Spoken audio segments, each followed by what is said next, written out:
கர்த்தருடைய பரிசுத்த நாமத்திற்கு மகிமை உண்டாவதாக.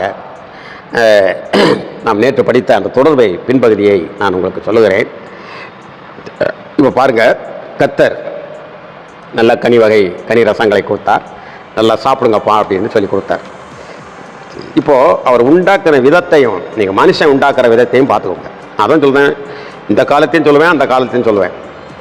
நல்லா தெரிந்து கொள்ளுங்கள். அதாவது அதன் சாதியின்படி, அதாவது அதோடைய வித்தின்படி சகல விதை தரும் கனிகளை அவர் உண்டாக்கினார் அப்படின்னு சொல்லப்பட்டிருக்கு.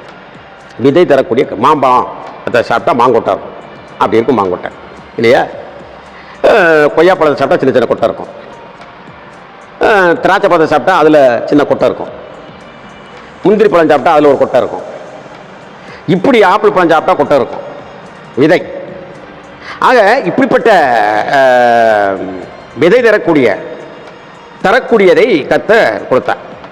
இதை சாப்பிடுங்கப்பான்னு சொல்லி கொடுத்தார். நல்லா கவனமாக கேளுங்க. இன்னைக்கு பழத்தை நம்மகிட்ட கொடுத்து விதையை அவன் வச்சுக்கிறான். இப்போ சமீபத்திலோட ஒரு பெரிய போராட்டம் டெல்லியில் ஏற்பட்டு ஆயிரக்கணக்கில் அப்படி இப்படி செத்து போனாங்க. வருஷக்கணக்கில் போராடி 1.5 வருஷமாக. உங்களுக்கு தெரியுமா? அவன் நமக்கு கொடுப்பான். நம்ம நிலத்தில் விளைய வைக்கிறதுக்கு இவங்களுக்கு கூறுகட்ட குப்பைகள் கூட தெரியல. அவன் நமக்கு கொடுப்பான். அவன் பெரிய பெரிய கிட்டைங்கெல்லாம் கட்டி வச்சுக்கிறோம். அவன் நமக்கு விதை கொடுப்பான். அந்த விதையை போட்டுட்டு அப்புறம் வேறு எந்த விதை போட்டினாலும் அந்த மண்ணுக்கு வராது. அது மாதிரி அதுக்குரிய உரங்களை கொடுத்து விட்ருவாப்புல. ஆனால் விதை நம்மகிட்ட இருக்காது. உற்பத்தி பண்ணக்கூடிய விதை நம்மகிட்ட இருக்காது. அது அவன்கிட்ட தான் இருக்கும். இன்றைக்கி நல்லா நீங்கள் யோசித்து பாருங்கள். இதை மாதுளம் பழம், அந்த பழம், இந்த பழம், அதாவது விதை இல்லாத பழங்களை வச்சுருப்பாங்க. நமக்கு சாப்பிட்றதுக்கும் மண்டைய உருட்டி நல்லா சாப்பிடுவோம். ஆனால் அது நம்ம இருதயத்துக்கு கெடுதலை, நமக்கு சிறுநேரத்துக்கு கெடுதலை, நம்முடைய நரம்புக்கு கெடுதலை, கண்ணுக்கு கெடுதலை, எல்லாத்துக்கும் கெடுதல். அது அந்த கெடுதலை வந்த உடனே அந்த கெடுதலைக்கு மாத்திரை எழுதி அப்படி உடனே அப்படி சொல்லிட்டு ஒரு கையத்தை போட்டு போய் வாங்கிட்டு போ அப்படின்றான். அப்போ நீங்கள் நல்லா கவனமாக கேளுங்க. அந்த விதை இல்லாத பழத்தை நம்ம சாப்பிடக்கூடாது. இப்போ விதையோட அன்னைக்கு கர்த்தர் நமக்கு கொடுத்தார். இன்னைக்கு அவன் விதையை எடுத்துட்டான். சில பேர்கள் தங்களுடைய ஆதிக்கத்திற்காக, தங்களுடைய பணத்திற்காக அவனால் அதை உற்பத்தி பண்ணப்படணும். நம்மளால் உற்பத்தி, ஏழை எளிய விவசாயிகள் அந்த உற்பத்தி பண்ணக்கூடாது அப்படின்னு சொல்லி, இதெல்லாம் பிசாசுடைய மகத்துவமான தந்திரம். நம்மளும் இப்போ என்ன சொல்கிறோம்? அது என்னமோ சீட்டு சொல்லுவாங்க, என்ன சொல்லுவாங்க, அந்த பழத்துக்கு பேர் அது இருக்கான்னு கேட்டுவாங்க. வாழைப்பழம்னு வச்சுருக்கேன், அப்படி தண்டியில் ஒரு நிலத்தில் வச்சுருப்பான். அது பன்னிக்கு கோப்பை சாப்பிட்றதும் ஒன்று தான், அதை சாப்பிட்றதும் ஒன்று தான், அலையன்ஸ்னு சொல்லி. அப்படி அது இருக்கிறது உண்மையான இது நமக்கு இப்போ கிடைக்கல. பார்த்துக்கோங்க. இப்படிப்பட்ட தவறான வழிகளில் உணவுகளை நாம் சாப்பிட்டு நம்மளை கெடுத்துக்கொள்வோம். அப்போ இந்த இடத்துல என்ன சொல்லப்பட்டிருக்கு பைபிளில்? விதை தருகின்ற விருட்சங்களை, கனிகளை கர்த்தர் கொண்டா அதை நம்ம உட்காந்து நல்லா சந்தோஷமாக நல்லா சாப்பிட்டு நல்லா பூர்த்தியாக்கணும். கர்த்தர் தம்முடைய பிள்ளைகளை எப்படி அவர் நேசித்து வழி நடத்துகிறார் பாருங்க. ஆகவே இப்படி நமக்கு தேவன் கொடுத்திருக்கக்கூடிய இந்த மகிமையான இந்த காரியங்களை நாம் என்ன செய்கிறோம் என்று சொன்னால், சரியாக நாம் அதை பின்பற்றுகிறோமா அப்படின்னு பார்க்கணும். ரெண்டாவது, நீங்கள் பாருங்கள், நீங்கள் பழுகி பெருகி பூமியை நிரப்புங்க. அதான் அவர் சொன்னார். விதை தருகிற விருட்சத்தை அவர் கொடுத்ததுக்கு இதையும் அவர் ஒரு தெளிவெடுத்து சொல்கிறார். பழுகி பெருகி பூமியை நிரப்புங்க. ஒவ்வொருத்தரும் 10 குழந்தை, 20 குழந்தை, 30 குழந்தை, 40 குழந்தை பெற்றிடுங்க. வீடு பூரா குழந்தைகளாக இருக்கட்டும் அப்படின்னு சொல்லி ஆண்டவர் சொன்னார். ஆனால் இன்னைக்கு மனுஷன் எப்படி, எந்த அடிப்படையில் குழந்தைகளை பெற்றெடுக்கிறான்? நாட்டில் பார்த்தீங்கன்னா இப்போ தமிழ்நாட்டுக்காரன் வஞ்சிக்கப்பட்டு போயிட்டான் பாருங்க. பாருங்க, வட இந்தியாக்காரன் எப்படி வஞ்சிச்சிருக்கான் பாருங்க. குடும்ப கட்டுப்பாடு ஒன்று கொண்டு வந்தான். இந்த குடும்ப கட்டுப்பாடு கொண்டு வந்த உடனே தமிழ்நாட்டுக்காரன் ரொம்ப நீதி நியாயமுள்ள மாதிரி அம்புட்டையும் குடும்ப கட்டுப்பாடை பண்ண வச்சு இன்னைக்கு எம்பி சீட்டு குறையிற மாதிரி கொண்டு வந்துட்டான். உத்தரப்பிரதேசத்துலாம் தந்திரமாக எம்பி சீட்டை அதிகமாக்கிக்கிட்டான். புரியுதா உங்களுக்கு? கர்த்தருக்கு விரோதமாக என்னெல்லாம் நடக்குன்னு பாருங்க. அப்போது கர்த்தர் நீ பழுகி பெருகி பூமியை நிரப்புங்க அப்படின்னு சொன்னால், இவன் என்ன பண்ணிவிட்டான் அப்படின்னா, அப்படி நிரப்பக்கூடாது, பூமி தாங்காது. இப்போ கூட இந்த பில்கேட்ஸு, இந்த அம்பானி, அதானி, அவன் இவங்கெல்லாம் சொல்லும்போது 2050 பாதி மக்களுக்கு மேலே குறைஞ்சாதான் நல்லா இருக்கும் அப்படிங்கிறான். உணவு கிடைக்கும், தண்ணி கிடைக்கும் அப்படிங்கிற அளவுக்கு அவன் சொல்கிறான். அந்த அளவுக்கு போய்கொண்டு இருக்கிறார். அப்போ இதுக்கு என்ன செய்கிறது அப்படின்னா, அதாவது 2 குழந்தைய பெற்றுக்கணும். நாம் இருவர் நமக்கு இருவர். முன்னால் பார்த்தீங்கன்னா முக்கோணத்தில் மஞ்சள் கலரில் பெயிண்ட் அடித்து போட்டிருப்பேன். நாம் இருவர் நமக்கு இருவர் அப்படின்னா. இப்போ அதுக்கு பின்னாடி இப்போ என்ன பண்ணுறாங்க? நாம் இருவர் நமக்கு ஒருவர் நம்ம 2 பேர் இருக்கோம் பேசிக்கிற, 3வது ஆள் ஒரு ஆள் இருக்கட்டும் அப்படின்னு சொல்லி. இனி என்ன வரப்போகுது, நாம் இருவர் நமக்கே இன்னும் ஒருவர் அப்படின்னு வரும். அதுலேயும் சில பேர் நான் சம்பாதிக்கிறதுக்கடா இன்னொரு பொம்பளைக்கு கொடுக்கணும் அப்படின்னு சொல்லி, அதுலேயும் சில பேர் நான் ஒருத்தன், நான் என் இஷ்டப்படி செய்வேன் அப்படின்னு சொல்லி போகக்கூடிய காலத்தில் வந்துருச்சு. ஆம்பளையும் திருமணம் பண்ணால் குழந்தை பிறக்காது, அதாவது பழுகி பெருகக்கூடாதான்.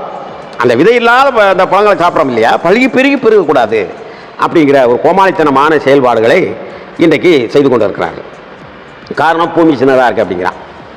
எங்க பூமி சின்னது தான். நான் என்ன சொல்கிறேன் அப்படின்னா, எத்தனையோ கிரகங்கள் இருக்கிறது, இப்போ 1 கோடி சூரியனை உள்வாங்கக்கூடிய கருந்துளை இருக்கிறது அப்படின்னு சொல்லி போன மாதத்தில் கண்டுபிடிச்சிருக்கான். எவ்வளோ காரியங்கள் இருக்கிறது. சூரியனை விட பல ஆயிரம் மடங்கு கோடி பெருசு இருக்குன்னு சொல்கிறான். பூமி வந்து ஒரு தூசி மாதிரி தான் பூமி இருக்கக்கூடிய அளவு இந்த அண்டவெளியில் சொல்கிறாப்புல. இப்போ அண்டவெளியும் கத்துடைய கையில் தான் இருக்கிறது, இந்த பூமியும் கத்துடைய கையில் தான் இருக்குது. ஒரு சின்ன பிள்ளைகிட்ட ஒரு பலூனை கொடுத்தோம்னா அவனை அப்படி ஊதும். இதே பெரிய ஆள்கிட்ட ஒரு பலூனை கொடுங்க, இவ்வளோ தண்டியில் ஊதிடும். இது யார் இந்த பலூன், பூமிங்கிற பலூன் யார் கையில் இருக்குது? கத்துடைய கரத்தில் இருக்குது. நீ நிறைய குழந்தைய வதன்னு பெற்று நல்லா வச்சு ஆண்டவருக்கு ஜெய, ஆண்டவருடைய பரிசுத்த நாமத்துக்கு ஜெய, கத்தரால் ஒரு குழந்தைய பெற்று அலையிலுயா அலையிலுயான்னு சொல்லிக்கிட்டு இருந்த அப்படின்னா, ஆண்டவர் இந்த நிறைய என்ன செய்வார் அப்படின்னா, இந்த அண்டவெளியில் தொங்கிக்கிட்டு இருக்க இந்த பூமியை அந்த பலூனை ஊதுன மாதிரி ஊதுவார். அது பாட்டுக்கு விரிஞ்சிட்டு போகுது. உனக்கு என்ன? ஏன் வாழ முடியாத அளவில் சனத்திரள் கூடி இன்னைக்கு மோசமாக ஒருத்தனை கொண்டு சண்டை ஓடானா, நீ கர்த்தருடைய வார்த்தையை அற்பமாக எண்ணுகிறாய், கர்த்தருடைய கற்பனைகளை நீ அற்பமாக எண்ணுகிற ஒரு காரணத்தினாலே உனக்கு என்ன ஆயிடுச்சு அப்படின்னா, குடியிருக்கிறதுக்கும் ஒன்றும் இல்லை. ஒருத்தன் சொல்கிறான், எதுக்கடா MBBS படிக்கிறிய, எதுக்கடா இன்ஜினியராக போறிய, எதுக்கடா வெளிநாட்டில் போய் வேலைக்கு போறிய, அதுக்கு போறிய இதுக்கு போறிய, நான்லாம் முதலமைச்சர் ஆகிட்டேன் அப்படின்னா வீட்டுக்கு ஆடு மாடு அது இதுன்னு வாங்கி கொடுத்து சாணி புழுக்க கோழிப்பி எல்லாம் போட்டு இது பண்ணி பெரிய வளர்த்து விட்டுருவேன். பைபிள் என்ன சொல்லுது தெரியுமா? மிருகங்கள் பெருகினால் மனிதர்கள் குறைந்து போவார்கள். பைபிள் இருக்கா? அப்ப இவங்கெல்லாம் யாருன்னு அடையாளம் கண்டுக்கிடணும். இந்த கிறிஸ்தவர்களுக்கு அடையாளம் தெரியாம இருக்கு. மிருகங்கள் தேசத்தில் பெருகினால் மனிதர்கள் குறைவார்கள், மனிதர்கள் பெருகினால் மிருகங்கள் குறையும். புரியுதா உங்களுக்கு? ரொம்ப அர்த்தமான அவங்களுக்கு சொல்லணும்னு அவசியம் கிடையாது. அப்படிப்பட்ட மக்கள் இன்றைக்கு, அதான் துன்மார்க்கர்கள், மனுபுத்தலர்களே, சண்டாளர்கள் உயர்ந்திருக்கிற பொழுது துன்மார்க்கர்கள் எங்கும் சுற்றி தேய்வார். அவன் தோல் மேலே துன்மார்க்கர்கள் கை போட்டு கொண்டு என்னென்னலாம் நேற்று ஒரு ஆள்கிட்ட பேசிகிட்டு இருக்கும்போது, அந்த பகுதியெல்லாம் பயங்கரமான இந்த கஞ்சாதுகளில் அது வித்தியாசமானதெல்லாம் இருக்கலாம். ஒரு ஸ்டாம்பு மாதிரி இருக்குமா, அதை அப்படியே கையில் வச்சுட்டு வாங்க மாப்பிள்ள அப்படியே டீ குடிச்சிட்டு வருவான்னு சொல்லிட்டு இதை சோதிச்சு பாரு. அதெல்லாம் வேண்டாம் அப்படின்னா அப்படியான்னு சொல்லி இந்த உலகத்தில் ரேஸ் தடை விட்டா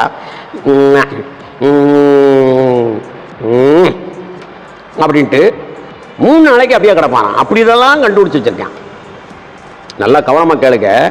அப்போ எந்த அளவிற்கு இந்த சண்டாளர்கள் இன்றைக்கு உலகத்தில் உயர்ந்திருக்கிறபடினால பாருங்கள், வளைகுடா பகுதியில் சண்டாளர்கள் உயர்ந்திருக்கிறபடினால ஏழை எளியவங்கள்லாம் வாழ முடியாமல் அந்த வளைகுடா பகுதி அவ்வளவு நாசமாக போய்கொண்டிருக்கிறது.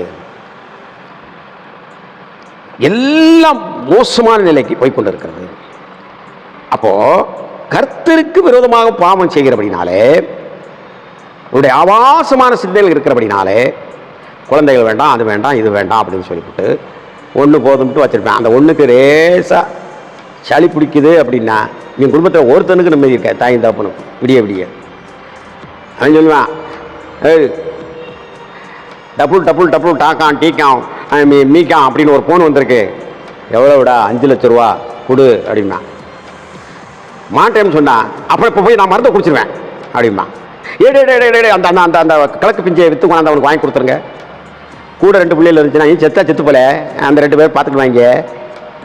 ஏன்னா நீ இருந்து என்னவே போகிற, ஏன்னா ஒன்றைய வச்சு அறுக்க வேலை, ஒன்றைய வச்சு அம்மியில் வச்சு அரைக்க வேலை அப்படின்னு சொல்ல முடியுமில்ல? ஏன் சொல்ல முடியலன்னு கேட்க. கர்த்தருடைய கட்டளை மீறுத குழந்தை பிறந்ததில் கூட ஓகே. இதெல்லாம் கர்த்தர் பூமியை நிரப்புங்கள்னு சொன்னார்ல, நீ வாட்டுக்கு நிரப்பிக்கிட்டே போய்கிட்டு இருக்கிறப்போ அவர் விரிவடை செஞ்சுக்கிட்டே இருப்பார். எங்க இந்த அண்டை எப்படி விரிஞ்சுக்கிட்டு இருக்கு தெரியுமா? இப்போ ஒரு கடாயில் எண்ணெயை ஊற்றி அந்த அகலத்தில் இருக்கக்கூடிய அப்பளத்தை எடுத்து அதில் போட்டிங்கன்னா சர் 4 பக்கம் விரியும். பார்த்தீங்களா? இது மாதிரி அண்டம் விரிஞ்சுக்கிட்டு இருக்கு. எந்த ராக்கெட்டாலும் எந்த வேகமும் போகாத அளவுக்கு 4 பக்கம் விரிஞ்சுக்கிட்டு போய்கிட்டு இருக்கு. உனக்கு கொஞ்சம் விரிச்சு கொடுக்கறதுல என்ன அவருக்கு என்ன ஓரம் வஞ்சாத்திரியா இருக்காரு? நீ இதுலயே ஒழுங்கா வாழ மாட்டேங்க, அப்புறம் உனக்கு கொடுத்து என்ன செய்ய? ஆகவே இப்படி நிறைய பேர் தங்களுடைய ஆசாபாசங்களை எப்படி பகிர்ந்து கொள்ள வேண்டும் என்பதை பொம்மையிலையும் தேவையற்ற உருவங்களையும் படைத்துக்கொண்டு மனுஷன் சீரழிந்து சின்னாபின்னமாக ஆரம்பம். சாவும் போது கொட்டடிக்கிறதுக்கும் அவன் ஆள் இல்லை, குழல் ஊதுறதுக்கும் ஆள் இல்லை. முனிசிபாலிட்டியில் ஒரு சரடை கட்டி சரடை எடுத்து கொண்டு போட்டு போயிதான். இதெல்லாம் நான் சொல்றது ஆவிக்குரிய உன்னதமான மகத்துவமான சத்தியத்தை சொல்லுகிறேன், சத்திய விரும்பிகளுக்கு பேசுகிறேன். ஆகவே கர்த்தர், ஏன்னா அவருக்கு என்ன ஆசை? இப்போ நம்ம பிள்ளைய கல்யாணம் முடிச்சு கொடுக்குறோம், பேர குழந்தை பிறந்துடணும், அதை தோளில் வச்சுக்கிட்டு டிங்கு சக்கா டிங்கு சக்கா டிங்கு சக்கா டிங்கு சக்கா நான் குதிக்க நினைக்கிறோமா இல்லையா? அப்போ நம்ம கர்த்தருக்கு அது இருக்குமா இருக்காதா? கூமுட்டத்தனமாக யோசித்து தேவையில்லாத வேலைகளை செஞ்சிருக்கீங்களே. சில பேர் சில ஊழியக்காரங்க இருக்காங்க, ஏங்க நீங்கள் சபையில் வாங்க, நான் உங்களுக்கு அந்த அளவுக்கு அறிமுகம் இல்லாதவன், இவன் ஆவிக்குரிய சபையில் இல்லை, இவன் பாவிக்குரிய சபையில் இருக்கான், அப்படி இப்படிலாம் சில பேர் சொல்கிறாங்க, கோமாளித்தனமாக சொல்கிறாங்க. நீ வா, ஒருத்தனுக்கு வீட்டில் கல்யாணம் முடித்து அவனுக்கு குழந்தை இருந்தது அப்படின்னா வெளிநாட்டுக்கு போகிறேன் அப்படின்னு ஜோம் பண்ண வந்தால் ஜோம் பண்ண மாட்டேன். உனக்கு மனைவி இருக்குது, பிள்ளைகள் இருக்குது, இங்கேருந்து ஜோம் பண்ணு, கர்த்தர் உனக்கு வேலையை தருவார், இங்கேருந்து உன் மனைவி பிள்ளைகளோடு இருக்கணும். உபவாசத்துக்கு ஜபத்துக்கு இதுக்கு அதுக்கு தான் கொஞ்சம் பிரிஞ்சு இருந்துக்க, மற்ற நேரம் பிரிஞ்சு இருக்கக்கூடாது. என்னுடைய சபையில் நான் சொல்லுகிறேன், அதை கடைப்பிடித்து கொண்டே இருக்கிறேன். எந்த ஊழியக்காரர்கிட்ட கேளுங்க, வெளிநாட்டு போனால் நமக்கு நிறைய தசமாக காணிக்கலாம் அனுப்பிடுவேன், அப்படி தான் வைப்பாங்க. உன்னால் செய்ய முடியுதா? வேறு என்ன ஆவிக்குரியம் பாவிக்குரியம் சாவிக்குரியம் வேண்டுகிட்டு இருக்க? நல்லா யோசனை பண்ணிப்பார். தேவன் என்ன சொன்னார்? பள்ளிக்கு பெரிய பூமியை நிரப்புங்க. அது மட்டும் பண்ணாங்க பாருங்க. முடிச்சிருவோம், ரொம்ப தொடர்ச்சியாக போய்கிட்டே இருந்தோம்னா. இப்போ 31ஆம் வசனத்தில் வாசிக்கிறேன். அப்பொழுது தேவன் தாம் உண்டாக்கின எல்லாவற்றையும் பார்த்தார், அது மிகவும் நன்றாக இருந்தது. சாயங்காலம் விடியற்காலமாகி 6ஆம் நாள் ஆயிற்று. 6 அறிவுள்ள மனிதனாக படைத்து ஆஹா ஆஹாஹா ஓஹோ ஓஹோஹோடு அவர் சந்தோஷமும் மகிழ்ச்சியாக அவர் இருந்தாருங்க. முதல் அதிகாரம் முற்றிற்று. இனி 2வது அதிகாரத்தை நாளை தினத்தில் உங்களோடு முக்கியமான காரியங்களை மாத்திரம் நான் உங்களோடு பேசும்படியாக ஆசைப்படுகிறேன். கர்த்தர் நம்மளை ஆசீர்வதிப்பாராக. ஆமென்.